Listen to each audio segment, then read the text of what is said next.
Gérard Fauré, un ancien caïd du milieu mafieux français, a révélé que d'anciens membres de l'organisation de l'armée secrète, OAS, s'adonnaient en Espagne au blanchiment de l'argent sale, volé en Algérie.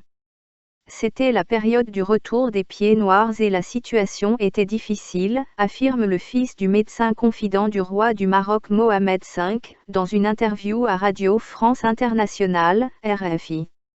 Gérard Fauré fait de graves révélations sur l'ancien ministre de l'Intérieur sous Chirac, Charles Pasqua, qu'il qualifie d'homme très dangereux, au point, a-t-il confié, qu'il n'aurait pas osé le citer dans son livre s'il était encore en vie.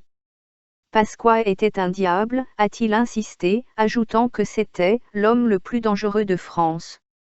Évoquant le fameux SAC, le service d'action civique, créé par l'ancien ministre de l'Intérieur, Gérard Fauré a révélé que celui-ci était composé d'anciens de l'OAS, des tueurs avérés, des malades mentaux qui étaient aux ordres de Charles Pasqua. S'il leur ordonnait de tuer un Basque, ils y allaient, a-t-il affirmé. Les organisations terroristes La Main Rouge et Charles Martel et bien d'autres comme celle du GAL ont été probablement créées par les réseaux Foccart et Pasqua. Gérard Fauré raconte son entrevue avec la juge d'instruction qui le mettait en garde contre les représailles dont il pouvait faire l'objet si jamais il balançait Pasqua et d'autres personnalités influentes à l'époque.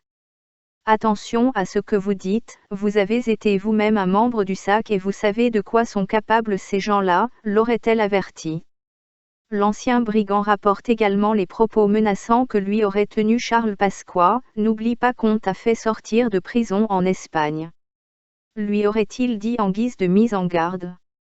Gérard Fauré explique qu'il avait été incarcéré après avoir été interpellé avec une tonne de cannabis, que je réservais d'ailleurs à des amis de Pasqua, a-t-il lancé, laissant entendre que l'ancien ministre de l'Intérieur touchait l'argent du cannabis.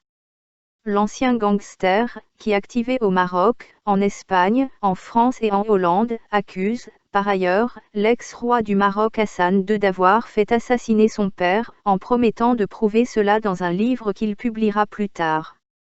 Le témoignage de Gérard Fauré a choqué les Français à qui il fait découvrir le visage caché de personnalités adulées du spectacle, comme l'humoriste Coluche et le chanteur Johnny Hallyday dont il affirme qu'il les fournissait en cocaïne.